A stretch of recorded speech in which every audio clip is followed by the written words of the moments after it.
بسم الله الرحمن الرحیم. ګرانو کتونکو تاسو وینئ موږ سره چې کوم دی نو ډسټرکټ ممبر حاجی شوکت علي چې کوم دی نو موجود دی. څنګه تاسو ته پته ده الوداعي پروګرامونه وشو او د دې تینې ور ختم شو، نو راځي چې د راتلونکي کوم بلدیاتي انتخابات شروع کیږي د دې باره کې دې څه وایي. السلام علیکم. وعلیکم السلام. څنګه دی ورور؟ خیر دی؟ صحت ښه دی جي؟ دا راته ووایئ جي ستاسو تینې ور خو ختم شو، تاسو څونه فنډ اخیستی او څونه کارونه ترقیاتي تاسو وکړل؟ زموږ پڼ خو په مختلف مدونو کې وو او هغې کې زموږ مشرانو د ټولو نه په خاص سترګه باندې موږ ته کتلي دا به وویو او ډېر ښه پایا کې وخت تېر شو.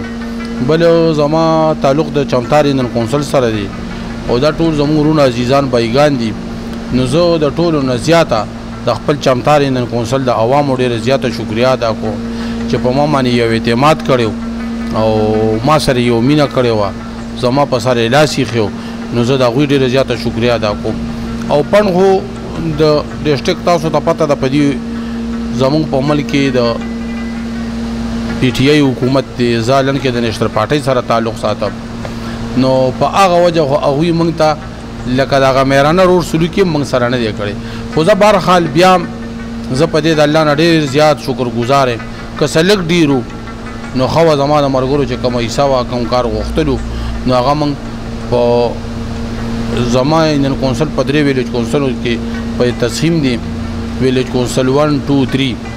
زه په خپله په ویلیج کونسل 2 کې اوسېږم، ویلیج کونسل 3 چې کوم دی نو چمتار ډیری چې ورته وایي هغه دی، او ویلیج کونسل 1 شریف آباد نیو میاګل کلی د بایپاس نه دی خوا. نو په هر ویلیج کونسل کې ما خپله به حصه برابر ورکړې ده او په خپله طریقه په څه چې د دوی کم حق و هغه به ما انشاءالله تعالی چې خپل عوامو له راوړي وختن په وختن په هر قسمه چې که د بجلۍ کې وو که په پرشبندیانو کې وو که د یونیفام په شکل کې وو که نوره داسې وه نو ما راوړي دي او دوی ته مې خپل حق ورکړی. ستاسو تینې ور خو اوس ختم شو، نوی بلدیاتي الیکشن به کې یو ځل بیا به تاسو د خدمت ته راوځئ او که نه؟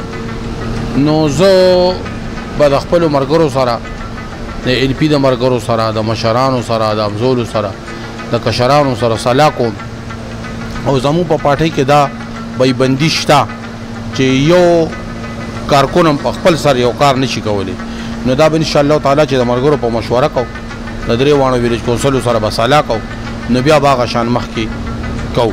او ما دپاره خو چې د پارټۍ څه وکوي هغه زما او زما د ملګرو دپاره په سر سترګو.